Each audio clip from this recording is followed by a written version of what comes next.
Live de hoje. Boa noite, boa tarde, bom dia para todas as pessoas que estão vendo e que verão este vídeo. Eu sou o Nicolas Catalani Zamboni-Kikebus e eu, se preferir, grilo falante. Esta, para quem não sabe, é uma live feita no Facebook, no Instagram.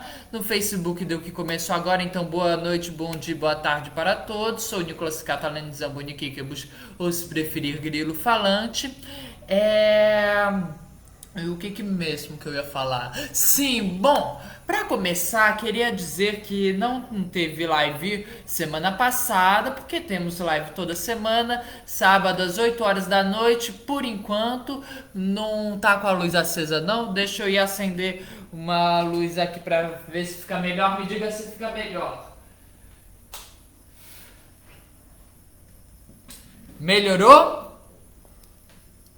Me diz aí se melhorou. Ah, sim, essa é uma boa também para acender. Pera aí. Pronto. Ligadas. Aí me diga se melhorou. Bom, deixa eu lembrar o que eu estava falando antes disso. Sim, semana passada não teve a live. Oh, já vai caindo de novo. Semana passada não teve a live porque, enfim, fiquei sem internet. Entrou água no cabo e passei quase uma semana sem internet, né? Fazer o que acontece. Deixa eu lembrar aqui. O que era? Ah, sim. Bom, então nesse caso, gente, falando do que iremos falar hoje, né? Falaremos sobre um caso muito específico, né? Da história do Brasil. E que, na verdade, apesar de ser uma raridade em relação à nossa história, representa muito bem a história de muitos dos primeiros capoeiras do século XIX. Porque se você não se lembra, né, vou lhe lembrar do que estávamos falando, né? A gente começou a falar sobre a história do Brasil, contextualizada dentro da história da capoeira, né? Então, uma visão muito particular sobre a história, né? Falamos então sobre lá da queda de Constantinopla, sobre sobre o quê? Sobre os monopólios que o Brasil desenvolveu, né, os ciclos econômicos brasileiros. E aí falamos sobre que mais que falamos? Deixa eu lembrar assim, aí depois disso falamos sobre as formas de resistência escrava, né? O fuga, quilombo, coisa e tal. Aí a gente conversou sobre começamos a conversar sobre o século XIX, então começamos, sei lá, na Revolução Francesa, a vinda da família real para o Brasil, aí a independência do Brasil, a queda do Dom Pedro I, o período regencial e suas várias revoltas, aí a ascensão do Dom Pedro II e como funcionou a política na época do segundo reinado. E tendo falado de tudo isso, começamos a falar da capoeira propriamente dita, né? Então começamos a falar sobre como se entendia o capoeira no século XIX, de onde vinha essa imagem do capoeira como um assassino a sangue frio de uma organização secreta, né? Falamos sobre a repressão que a capoeira sofreu. Também antes disso falamos das origens da capoeira, né? As misteriosas origens da capoeira. Aí falamos da repressão, e aí começamos a falar sobre as divisões da capoeira, e aí depois das divisões, começamos a falar sobre a cultura das maltas de capoeira, né? A cultura dos capoeiras do século XIX, especificamente voltado para as maltas. E aí, no vídeo de hoje, começaríamos a falar sobre a capoeira fazendo a história no Brasil, né? falaremos sobre a capoeira nos movimentos sociais e sobre os personagens da capoeira. Alguns a gente já conversou, né? A gente falou de Aide, de Maria Felipa, de Dona Maria do Camboatá, né? José Essa da Cunha, deixa eu ver, teve mais alguém que a gente conversou, Camugere, além de, claro, todo mundo lá de Angola Janga, né? Todos esses com intensa participação política e fazendo a história da capoeira. Bom, como a gente discutiu, né, os personagens de Angola Janga, mais conhecido como Quilombo dos Palmares, né, deste reino africano de raiz angolana no Brasil, né, não se tem nada que a gente possa para afirmar que eles eram de fato capoeiras e que a capoeira surgiu lá, né? Não há nada que possa provar isso, é muito mais isso fruto de uma associação, né?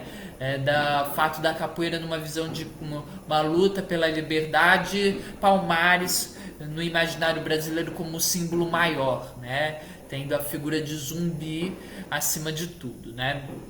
Muito mais fruto dessa associação.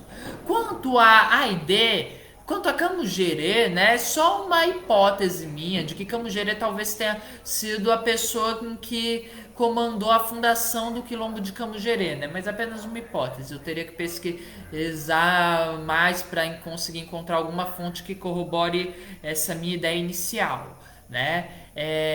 Já que na própria cultura da capoeira, Camugere é um quilombo, não uma pessoa. Mas enfim, eu explico por que eu acho que talvez Camugere seja uma pessoa também, além de um quilombo. E a Aide, assim como Maria Filipa, a gente não sabe se de fato existiu, né? Existe na cultura popular, mas não tem nada que que prove de fato que elas existiram, né? No caso, esses três personagens também tiveram atuação política. Afinal de contas, se Camugere de fato existiu e foi da maneira como eu disse, Camugere então fundou um quilombo, né? Isso já é uma atuação política, né? Já está numa atuação de resistência ao sistema da escravidão, assim como a Aide. E Maria Filipa lutou na Guerra de Independência da Bahia, né? Depois disso, quanto a Maria do Camboatá, ela também vai ter um importante papel político, apesar de não se ter nenhuma prova concreta de que ela também existiu, né? Afinal de contas, ela vai estar aí associada a esse mundo das vendas, tavernas, né? Esse submundo carioca, né? E que vai ser fundamental para uma coisa chamada sedução de escravos, que eu já mencionei aqui, mas vou conversar melhor em um vídeo posterior. E quanto a José Essa da Cunha, né? É um capoeira da segunda metade do século XIX, líder de Malta. Então, ele também tem a sua participação política, como muitos capoeiras da sua época, né? Afinal de contas, para começar, as maltas eram associadas aos partidos políticos. Mas hoje, né, vamos regredir aqui no tempo e vamos lembrar do seguinte fato: a capoeira, ela surge como uma prática escrava, né? E a gente não tem acesso pleno à vida dos primeiros capoeiristas. A gente sequer tem acesso realmente do que era a vida de um escravo na visão do escravo. A gente tem acesso no Brasil à visão dos senhores em relação ao escravo. A gente tem a visão dos viajantes em relação ao escravo. A gente tem a visão da polícia em relação ao escravo. Sempre de terceiros, mas nunca do escravo propriamente dito. Exceto um caso, que é o caso de Marromá Gardo Baquaquá, né? E é sobre ele que a gente vai conversar, apesar dele não ter sido um capoeirista, né? Então, quem foi Marromá Gardo Baquaquá? Bom, para começar, ele era um poliglota que sabia ler e escrever em árabe, inclusive, né? Teve a educação formal do Alcorão, era filho de um comerciante muçulmano, lá nativo de Zogo, né? Não sei se a pronúncia está correta, mas enfim, talvez seja Zugu, né? Mas que enfim seria um reino tributário do reino de Bergô, da África Central, ou Bergu, não sei qual que é a pronúncia, lá da África Central, que é uma região, lá mais ou menos na região do Benin. Bom, no Benin ele foi capturado e desembarcou em Pernambuco em 1845, lá entre Goiânia e a ilha de Itamaracá, né? Nessa época a gente vai ver os processos que levaram a isso, mas para vocês ficarem sabendo, o tráfico negreiro já estava proibido, né? Foi proibido em 1831. Não que essa proibição tenha valido de alguma coisa, como a gente vai ver futuramente, quando estiver falando sobre o processo da abolição da escravatura. Bom, ele foi vendido lá depois para um cara no Rio de Janeiro. Ele foi para Nova York. Lá ele acabaria passando por um julgamento para se determinar se ele seria libertado ou se seria devolvido, né? Porque lá em Nova York já tinha sido abolida a escravidão, né? Depois ele viaja para o Haiti. Aí ele fugiu da prisão, aí um tempo depois ele viaja para o Haiti, ele volta para os Estados Unidos, depois vai para o Canadá, né? E ele é um caso muito específico, por quê? Porque a gente tem a biografia dele escrita por ele mesmo, ou melhor, por intermédio do escritor Samuel Moore, que publicou o livro contando a vida do Bacuaquá em Detroit no ano de 1854, né? Então, esse caso, o Samuel Moore era um abolicionista, no caso, né? Então, o caso do Bacuaquá é um caso muito especial, né? Porque é o único escravo brasileiro que, de fato, deixou registrada a sua vida, né? Na visão dele próprio. Então é a única visão que a gente tem do que era a vida de um escravo brasileiro, entendida por um escravo brasileiro, né? E para isso, nada melhor do que contar a história dele pelas palavras dele próprio, né? Então, pera aí que o computador deu um pequeno probleminha aqui, eu não estou conseguindo coisar aqui no negócio. Calma lá. Mas, enfim. No caso, eu vou ler então aqui uma parte da biografia dele que foi publicado numa revista histórica, né? Acho que é a número 8 da Revista Brasileira de História, pela Universidade Estadual de Campinas, né? No caso, esse documento foi descoberto.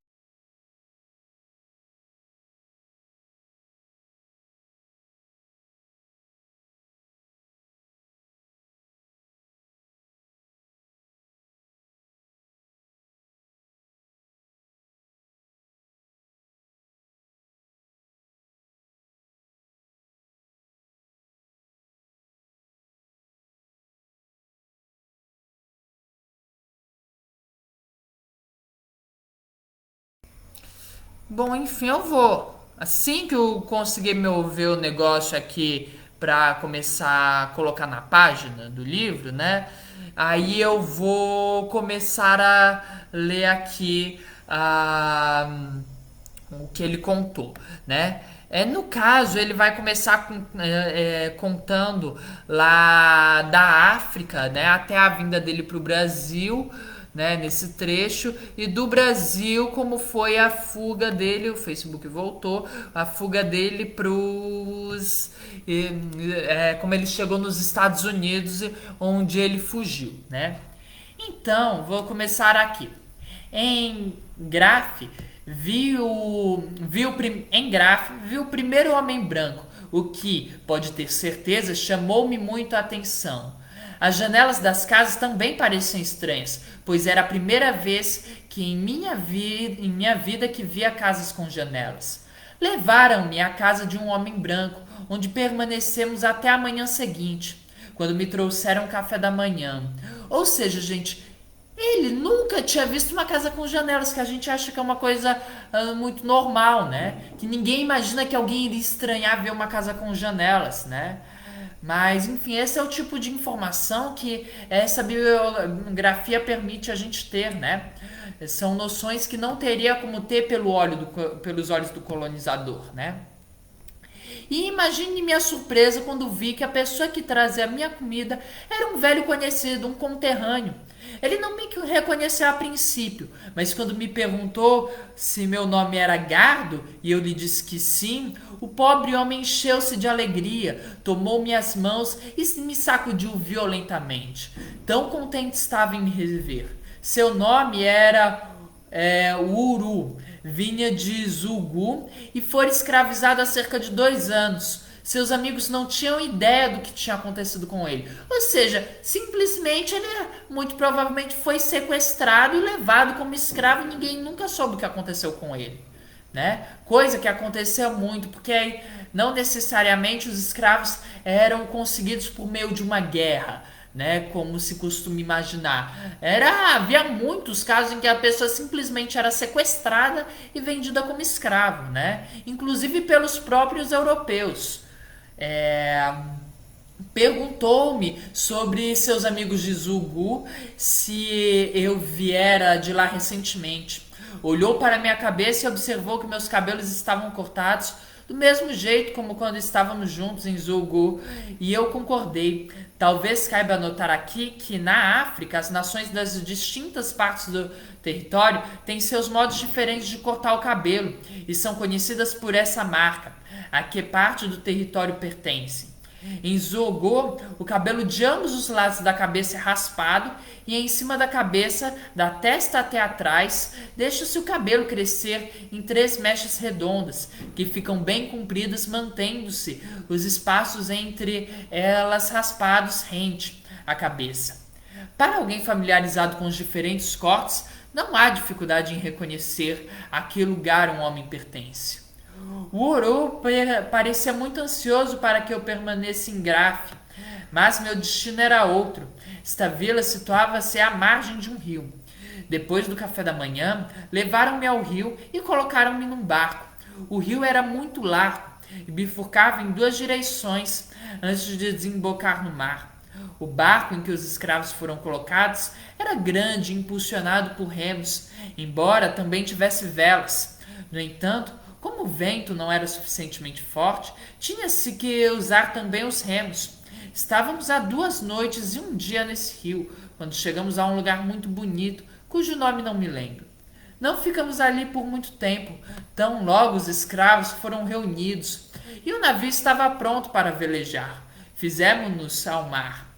Enquanto estivemos nesse lugar, os escravos foram enjaulados, colocaram-nos de costas para a fogueira e deram ordens para que não olhássemos à nossa volta. Para se assegurarem de nossa obediência, um homem se postou à nossa frente, com um chicote na mão, pronto para açoitar o primeiro que ousasse desobedecer.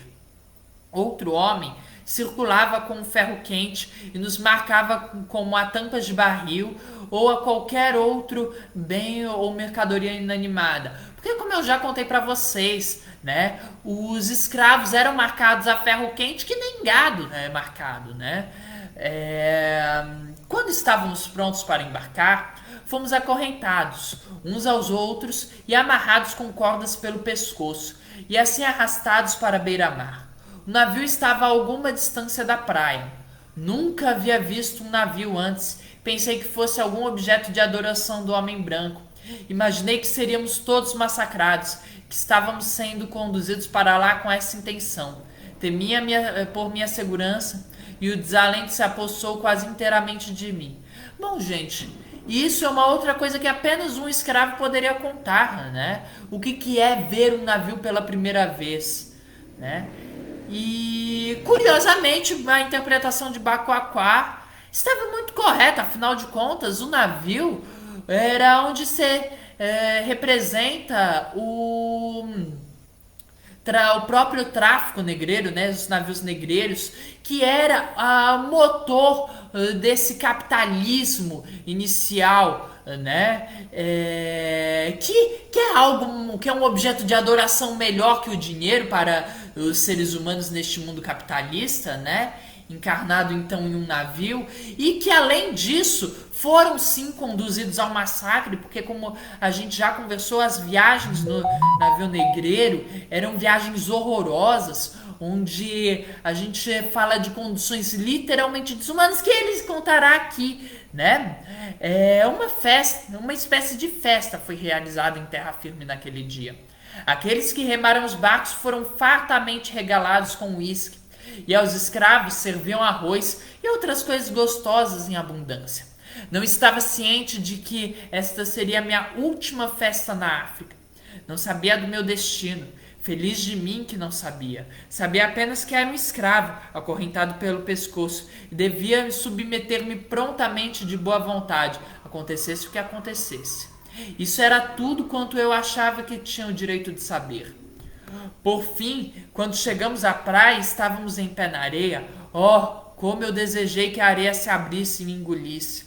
Não sou capaz de descrever minha desolação. O leitor pode imaginar, mas qualquer coisa parecida com um esboço de meus sentimentos não seria, nem de longe, um retrato fiel.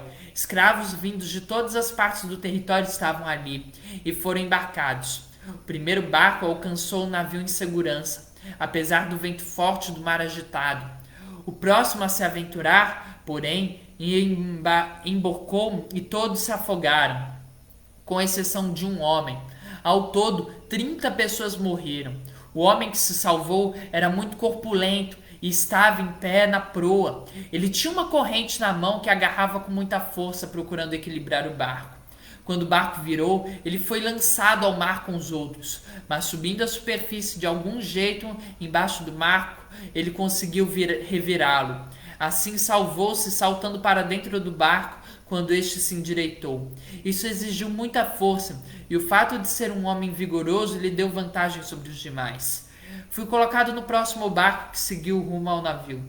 Meu Deus, houve por bem de me poupar, talvez por alguma boa razão. Fui então colocado no mais horrível de todos os lugares. Bom, gente, isso, na verdade, para uma coisa que eu queria lembrar com vocês, que a gente também conversou, né, sobre a questão dos portos. Eu utilizei para falar sobre a viagem do navio negreiro, né, uma música do mestre piquinês, né, e aí nessa música ele falava que,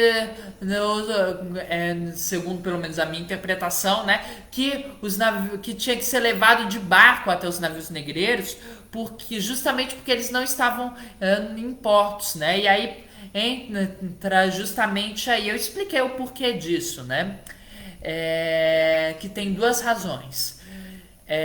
O navio negreiro, seus horrores há quem pode descrever. Ninguém pode retratar seus horrores tão fielmente como o pobre desaventurado, o miserável desgraçado que tenha sido confinado em seus portais. Amigos da humanidade, tenham piedade do pobre africano, alijado e afastado de seus amigos e de seu lar, ao ser vendido e depositado no porão de um navio negreiro, para aguardar ainda mais horrores e misérias em uma terra distante, entre religiosos e benevolentes. Sim, até mesmo entre eles. Por quê? Porque os religiosos, as ordens religiosas no Brasil praticavam a escravidão, né? Apesar de serem contra a escravidão indígena, os jesuítas praticavam a escravidão negra, né? Como a gente também conversou. Assim como outras ordens religiosas também praticavam, né? Mas vamos ao navio. Fomos arremessados, nus, porão adentro, os homens apinhados de lado e as mulheres do outro. O porão era tão baixo que não podíamos ficar em pé. Éramos obrigados a nos agachar ou sentar no chão. Noite e dia eram iguais para nós, o sono nos sendo negado devido ao confinamento de nossos corpos. Ficamos desesperados com o sofrimento e a fadiga. Oh, a repugnância e a imundície daquele lugar horrível nunca serão apagadas de minha memória. Não, enquanto a memória mantiver seu posto nesse cérebro distraído, lembrarei daquilo. Meu coração até hoje adoece ao pensar nisto. Que aqueles indivíduos humanitários que são a favor da escravidão coloquem-se no lugar do escravo no porão barulhento de um navio negreiro, apenas por uma viagem da África à América, sem sequer experimentarem mais que isso dos horrores da escravidão. Se não saírem abolicionistas convictos, então não tenham mais nada a dizer a favor da abolição. Acho, no entanto, que suas opiniões e sentimentos relativos à escravidão se modificariam de algum modo, se não deixem-nos prosseguir no curso da escravidão e cumprir seu tempo trabalhando em um campo de algodão, arroz ou outra plantação. Se não disserem, pare, basta, acho que devem ser feitos de ferro, sequer possuindo corações ou almas. Imagino que em toda a criação haja apenas um lugar mais horrível que o porão de um navio negreiro. E esse lugar é aquele onde os donos de escravos e seus lacaios muito provavelmente se encontrarão algum dia, quando, ai de mim, será tarde demais, né? Eu não preciso dizer mais que isso para esses canalhas escravocratas, dos quais a gente vai conversar de novo quando a gente for falar sobre a abolição da escravatura, que são os mesmos canalhas que atrapalham o Brasil desde sempre, como eu vou provar para vocês, né, futuramente. A única comida que tivemos durante a viagem foi milho velho cozido.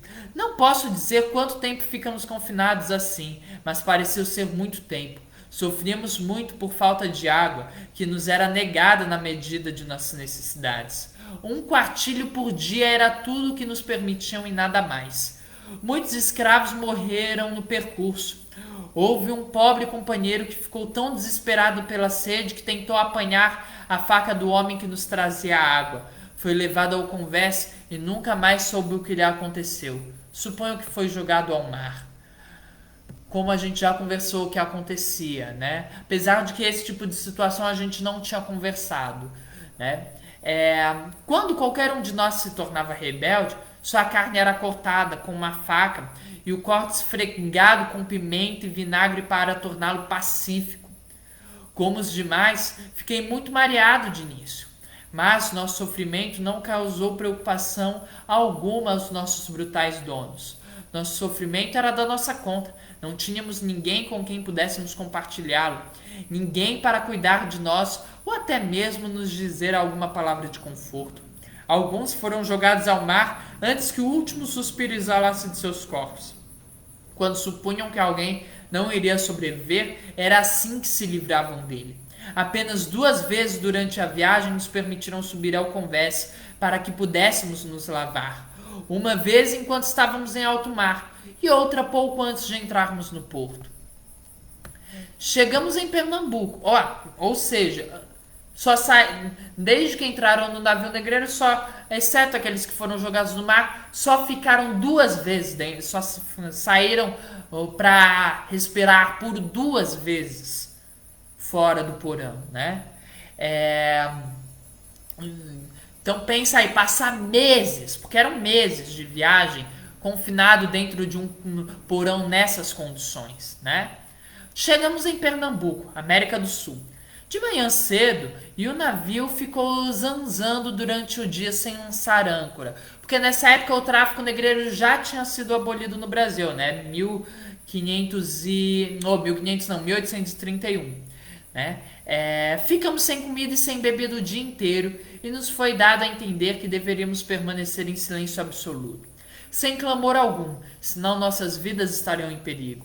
Mas, quando a noite lançou seu manto de trevas sobre a terra e o mar, deitaram ferros e nos permitiram ir ao convés para sermos vistos e manuseados por nossos futuros senhores, que vieram da cidade. Desembarcamos a algumas milhas da cidade, na casa de um fazendeiro, que era usada como uma espécie de mercado de escravos. O fazendeiro tinha uma grande quantidade de escravos e não demorou muito para que eu o presenciasse empregando livremente seu chicote contra um rapaz. Essa cena causou-me uma impressão profunda, pois é claro, imaginei que em breve este seria meu destino, E ó, não tardou. Ai de mim para que meus temores se realizassem.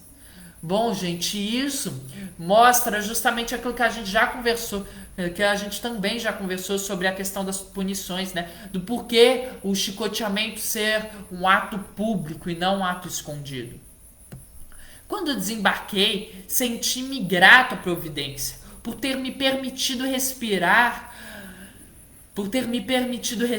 ar puro novamente, pensando este que absorvia quase todos os outros. Pouco me importava então de ser um escravo. Havia me safado do navio, e era apenas nisso que eu pensava. Alguns escravos a bordo sabiam falar português, haviam vivido no litoral com famílias portuguesas e faziam papel de intérpretes. Não eram colocados no porão como nós, mas desciam ocasionalmente para nos dizer uma coisa ou outra.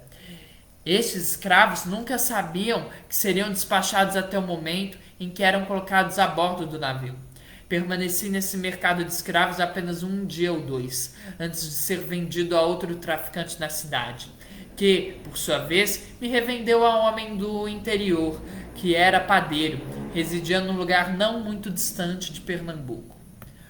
Quando o navio é negreiro aporta, a notícia espalha-se como um rastilho de pólvora.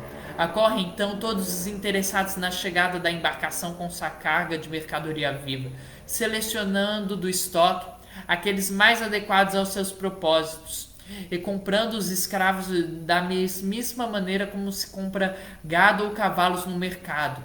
Mas, se num descarregamento não houver o tipo de escravo adequado às necessidades e desejos dos compradores, encomenda-se ao capitão, especificando os tipos exigidos, que serão trazidos na próxima vez em que o navio vier ao porto. Há uma grande quantidade de pessoas que fazem um verdadeiro negócio dessa compra e venda de carne humana, e que só fazem isso para se manter, dependendo inteiramente desse tipo de tráfico. Né? É isso que era o mercado de escravos, e isso que ele diz, na verdade, é muito curioso essa percepção, porque de fato o dizer que o Brasil é incompetente é um absurdo, porque o Brasil ele foi extremamente competente no comércio de escravos, né? A coisa mais rentável que o Brasil fazia era comprar e vender escravos, né? Inclusive um dos homens mais ricos do mundo dessa época era brasileiro e traficante de escravos, né? Associado lá ao rei do reino de Dahomey. Bom, durante minha viagem no navio negreiro, consegui aprender um pouco de português com aqueles homens que mencionei antes, e como meu senhor era um português, podia compreender muito bem o que ele queria, e lhe dei a entender que faria tudo o que ele precisava tão bem quanto me fosse possível, e ele pareceu bastante satisfeito com isso. Sua família era composta por ele, sua mulher, 2 crianças e uma parente. Além de mim, ele tinha 4 escravos. Ele era católico e fazia regularmente orações com a família 2 vezes por dia, mais ou menos da seguinte maneira. Ele tinha um grande relógio na entrada de sua casa, dentro do qual havia algumas imagens feitas de barro, que eram utilizadas no culto.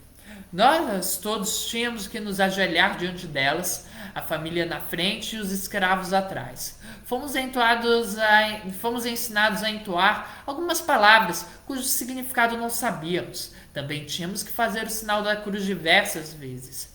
Enquanto orava, meu senhor segurava um chicote na mão, e aqueles que mostravam sinais de desatenção ou sonolência eram prontamente trazidos à consciência pelo toque ardido do chicote. Esta era principalmente a sina das escravas, que adormeciam apesar das imagens, das perseguições e de outros divertimentos semelhantes. Ou seja, divertimentos semelhantes muitas vezes a abusos sexuais, né? E no caso, aí a gente vê o que a gente também já conversou, né? Sobre a questão da imposição religiosa. Em breve, me puseram para trabalhar pesado, trabalho a que ninguém é submetido a não ser escravos e cavalos. Quando este homem me comprou, ele estava construindo uma casa. Era necessário buscar pedras para a construção a uma distância considerável do outro lado do rio, e fui forçado a carregá-las. Eram tão pesadas que 3 homens, repito, 3 homens, foram incumbidos de erguê-las e colocá-las sobre minha cabeça, fardo que era obrigado a sustentar por pelo menos 1/4 de milha até o local onde se encontrava o barco. Ou seja, 3 homens para erguer uma pedra e uma pessoa para carregar por 1/4 de milha sozinho, né? Às vezes a pedra exercia tamanha pressão sobre minha cabeça que era obrigado a jogá-la no chão. Meu senhor ficava bravo quando isso acontecia e costumava dizer que o cachorro, havia jogado a pedra no chão, enquanto eu, no íntimo, pensava que ele é que era o pior cachorro. Mas era apenas um pensamento, já que não ousava expressá-lo em palavras, né? Ou seja, o tipo de abuso que o escravo sofria, né? Meu conhecimento da língua portuguesa melhorou rapidamente enquanto estava ali e, muito em breve, conseguia contar até 100. Fui então encarregado pelo meu senhor de vender pão, primeiro percorrendo a vila, seguindo de lá para o campo e ao entardecer, depois de voltar para casa. Ia para o mercado, onde vendia até às 9 horas da noite. Como era bastante honesto, perseverante, geralmente vendia tudo, mas às vezes não era tão bem sucedido, e nessas ocasiões o açoite era meu quinhão. Meus companheiros de cativeiro não eram tão constantes quanto eu, sendo muito dados à bebida, e por isso eram menos rentáveis para meu senhor. Aproveitei disso para procurar elevar-me em sua opinião, sendo muito prestativo e obediente, mas tudo em vão. Fizesse o que fizesse, descobri que servia a um tirano e nada parecia satisfazê-lo. Então comecei a beber como os outros, e assim éramos todos da mesma laia, mau senhor, maus escravos, né? E aqui a gente está falando, remete então àquilo que a gente já conversou sobre os escravos da cidade, né? Que eram escravos com maior mobilidade e liberdade. E mesmo assim, como vocês podem ver, isso não significava que era o melhor, né? Onde é que foi que eu parei? Pronto. As coisas iam de mal a pior. Estava muito ansioso para trocar de senhor. Então tentei fugir, mas logo fui apanhado, atado e restituído a ele. Em seguida, tentei ver o que me aconteceria se fosse desleal e indolente. Assim, um dia, quando me mandaram vender pão como de costume, vendi apenas uma pequena quantia e com o dinheiro que recebi comprei o uísque e bebi à vontade, voltando para casa bastante embriagado.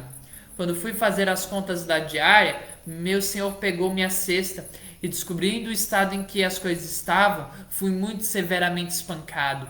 Eu disse a ele que não deveria mais me açoitar e fiquei com tanta raiva que me veio à cabeça a ideia de matá-lo e em seguida suicidar-me.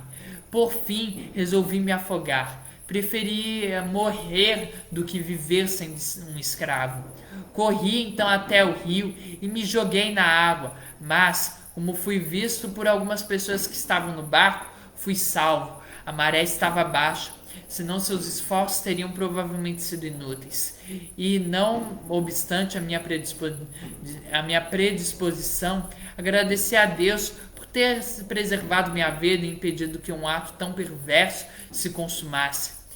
Isso me levou a refletir seriamente que Deus se move por caminhos misteriosos, que todos os seus atos são atos de benevolência e misericórdia. Nessa época eu era apenas um pobre pagão, quase tão ignorante quanto um Hottentot. Eu não havia aprendido sobre o verdadeiro Deus ou quaisquer de seus mandamentos divinos. No entanto, embora fosse ignorante e escravo, odiava a escravidão, principalmente porque, suponho, era uma de suas vítimas. Depois deste triste atentado contra a minha vida, fui levado à casa de meu senhor, que atou minhas mãos para trás, colocou-me de pés juntos, chicoteou-me sem misericórdia, me espancou na cabeça e nas faces com uma vara pesada. Em seguida, ele me sacudiu pelo pescoço e lançou minha cabeça contra os batentes da porta, cortando e contundindo a região em torno de minhas têmporas. As cicatrizes desse tratamento selvagem são visíveis até hoje e assim permanecerão pelo resto da minha vida. Depois de toda essa crueldade, ele me levou à cidade e me vendeu a um traficante ao qual já haviam me enviado uma vez. Porém, naquela ocasião, seus amigos lhe haviam aconselhado a não se desfazer de mim, pois consideravam que ele se beneficiaria mais me mantendo, já que eu era um escravo rentável. Não relatei nem uma 10ª parte do cruel sofrimento que suportei enquanto servia a esse patife com feições humanas. Os limites desta obra não permitirão mais que uma olhada apressada às diferentes cenas que aconteceram em minha carreira. Poderia contar mais do que seria agradável a ouvidos educados, o que certamente não faria bem algum. Poderia relatar acontecimentos que congelariam o vosso sangue juvenil, dilacerariam vossa alma e fariam cada fio de cabelo se erguer como os espinhos de um amedrontado porco-espinho. Contudo, seria apenas uma repetição dos 1001 contos, frequentemente narrados, dos horrores do cruel sistema da escravidão. O homem a quem fui novamente vendido era de fato muito cruel. Ele comprou 2 fêmeas na ocasião em que me adquiriu. Uma delas era uma menina muito bonita, a quem ele tratou com escandalosa barbaridade, ou seja, constantemente abusando sexualmente dela. Depois de algumas semanas, ele me despachou de um navio para o Rio de Janeiro, onde permaneci 2 semanas até ser vendido novamente. Havia lá um homem de cor que queria me comprar, mas por uma ou outra razão não fechou negócio. Menciono esse fato apenas para ilustrar que a posse de escravos se origina no poder e que qualquer um que dispõe dos meios para comprar seu semelhante com um vil metal, o ouro, pode tornar um senhor de escravos. Não importa qual seja sua cor, seu credo ou sua nacionalidade. E que o homem negro escravizaria seu semelhante tão prontamente quanto o homem branco tivesse ele o poder. Apesar disso, vou relembrar para vocês que escravidão africana, que escravidão quilombola, não se compara nem um pouco a essa escravidão que o Bacoacá sofreu, né? Apesar de que, sim, de fato, os brasileiros e até africanos no Brasil se serviam dessa escravidão e muitas vezes com a mesma crueldade, né? Infelizmente. Finalmente fui vendido para o capitão de um navio que poderia ser qualificado de um caso difícil. Ele me convidou para conhecer sua senhora, esposa. Fiz minha melhor reverência para ela e em breve fui instalado em meu novo posto, que consistia em polir as peças de bronze que se encontravam no navio, lavar as facas e os garfos e fazer outras pequenas tarefas que têm que ser feitas na cabine. De início não gostei da minha situação, mas ao me familiarizar com a tripulação e o restante dos escravos, me dei bastante bem. Em pouco tempo fui promovido ao cargo de segundo camareiro. O camareiro cuidava da despensa e eu levava as provisões ao cozinheiro, me servia à mesa. Como era bem esperto, eles me mantinham muito ocupado. Pouco tempo depois, o capitão e o camareiro tiveram um desentendimento e este abandonou seu cargo. Ocasião em que as chaves de seu ofício foram entregues aos meus cuidados. Fiz tudo o que estava ao meu alcance para agradar meu senhor o capitão, e ele por sua vez depositou confiança em mim. A senhora do capitão era tudo menos uma boa mulher. Tinha um temperamento deplorável. O capitão a havia raptado em Santa Catarina quando ela estava prestes a se casar, e creio que nunca se casou com ela. Frequentemente, ela me fez cair em desgraça diante de meu senhor, e então eu era infalivelmente açoitado. Por vezes, ela fazia de tudo para que eu levasse uma surra. Em outras ocasiões, ela interferia para evitá-lo conforme seu humor. Ela era um estranho composto de humanidade e brutalidade. Ela sempre navegava com o capitão. Em nossa primeira viagem, fomos para o Rio Grande. A viagem em si teria sido razoavelmente agradável se eu não tivesse ficado mareado. O porto no Rio Grande é um tanto raso. Ao entrar, encalhamos na areia. Como isso aconteceu na maré baixa, foi muito difícil fazê-lo flutuar novamente. Mas, enfim, conseguimos. Permutamos nossa carga por carne seca e prosseguimos para o Rio de Janeiro. Para quem não sabe, permutar é trocar, onde conseguimos vendê-la em pouco tempo. Dirigimos-nos então a Santa Catarina para obter farina, é, uma espécie de farinha usada principalmente pelos escravos. De lá, voltamos novamente ao Rio Grande, trocamos nossa carga por óleo de baleia e saímos para o mar novamente, rumo ao Rio de Janeiro.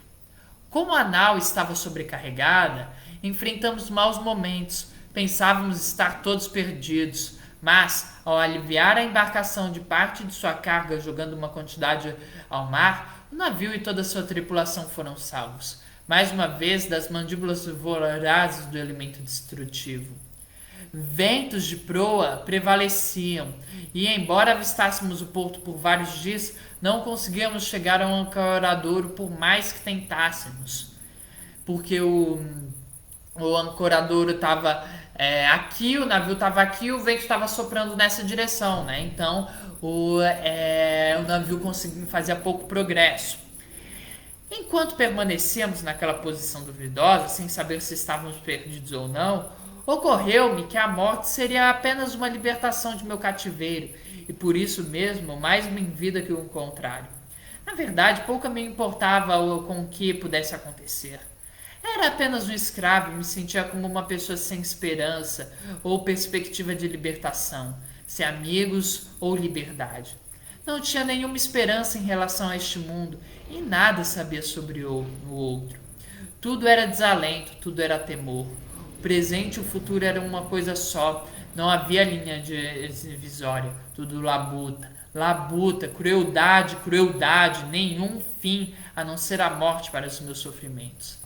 Não era cristão naquele tempo. Nada sabia sobre o amor do Salvador. Nada sobre a sua graça salvadora, seu amor pelos pobres pecadores perdidos, sobre sua missão de paz e boa vontade para com todos os homens. Nem havia ouvido falar naquela boa terra, tão graciosamente descrita pelo poeta. Uma terra de puro deleite onde habitam santos imortais. Terra prometida da qual a cada dia o cristão mais se aproxima. Não, essas novas de grandes alegrias não haviam sido transmitidas à minha mente sombria e tudo era negro desespero. Mas, quando ouvi as palavras do Salvador, vinde a mim todos os que estáis oprimidos, e vos aliviarei, eu procurei e encontrei, foi como um bálsamo para as minhas feridas, uma consolação para minha alma atormentada. Quando penso em tudo isso e considero o passado, fico feliz por seguir lutando nesse mundo para cumprir minha missão aqui e fazer o trabalho de que sou incumbido. Ah, cristandade, vós que sois apaziguadora dos sofrimentos do homem, guia dos cegos e força dos fracos, ide em vossa missão, anunciai em toda parte as pacíficas novas da salvação, e fazei feliz o coração do bom homem. E então o deserto será feliz e florescerá como a rosa. Então a escravidão, com todos os seus horrores, finalmente chegará a seu término, pois ninguém, possuindo o vosso poder e sob vossa influência, pode perpetuar o chamado tão completamente discrepante, repugnante a todas as vossas doutrinas. Porque, gente, vamos lembrar que esses cristãos hipócritas escravocratas defendiam que estavam fazendo bem para o escravo. Porque o coitado do africano era um bárbaro que não conhecia a verdade de Cristo. E sendo assim, ele tinha mesmo que ser escravizado, né? Porque, afinal de contas, Cristo disse: amai o próximo como a ti mesmo, escravizar e matar é aquele que não concorda com você, né, gente? Enfim, né? E, na verdade, esse parágrafo, apenas para comentar aqui, né, ele dá muito a se pensar, né? Eu imagino, não sei, não conheço todas as religiões afrodescendentes. Para afirmar isso, com certeza eu teria que ter um estudo profundo sobre isso, né? Mas, lendo este parágrafo, eu reflito comigo mesmo, né? Apesar de eu ter que pesquisar a fundo para saber se de fato pode ser afirmado isso, que o fato de muitos escravos terem se convertido ao cristianismo, né, realmente terem se tornado cristãos, né, tem dois fatores. Primeiro, tem aqueles escravos que chegavam aqui criança, né? E que então eram convertidos ao cristianismo. Afinal de contas, basicamente passaram a vida inteira dentro desse sistema. E os escravos chegavam no Brasil muito jovem, lá pelo período da adolescência normalmente. Segundo, a gente tem os escravos que nasciam aqui no Brasil, né? E que então muitas vezes cresciam dentro do catolicismo, né? E terceiro, a gente tem isso, né? O cristianismo ele passa essa mensagem de que a escravidão é uma coisa discrepante e repugnante, né? Que não deveria ser praticada e que mais do que isso, né? Trata-se de uma mensagem muito de esperança e de saber que apesar de todo esse sofrimento, quando chegar o dia do juízo final, você vai receber a justiça que você merece, né? Assim, eu não sei como são todas as outras religiões africanas, né? Então não sei se nas religiões africanas há essa mensagem tão presente, né, de um paraíso depois da morte, nessa perspectiva de uma justiça divina, né? Eu não sei, né? Mas talvez tenha tantos escravos realmente se convertendo ao cristianismo, talvez tenha muito a ver com isso. Talvez. Né? E aí vou ler este comentário aqui que expressa muito bem o meu pensamento. Misericórdia. Barbaridade também é ver cristão até hoje como esses antigos senhores de escravos, né? Porque afinal de contas nada é mais ridículo que esse povo que está no poder agora e mais, exceto talvez o povo que apoia essa gentalha, esse bando de energúmeno, né, esses bisboias. Bom, depois de muito trabalho, atracamos em perfeita segurança, mas continuaremos a ler sobre a vida de Bacoquá próxima semana, porque acabei de ver que já está em 51 minutos de live, né? E terminaremos aqui contando sobre a viagem dele para os Estados Unidos e como ele conseguiu se libertar. Então, gente, por hoje é só. Até a próxima semana. Este vídeo estará disponível no meu canal do YouTube Papo com Grilo, né? E creio que seja só. Até a próxima semana.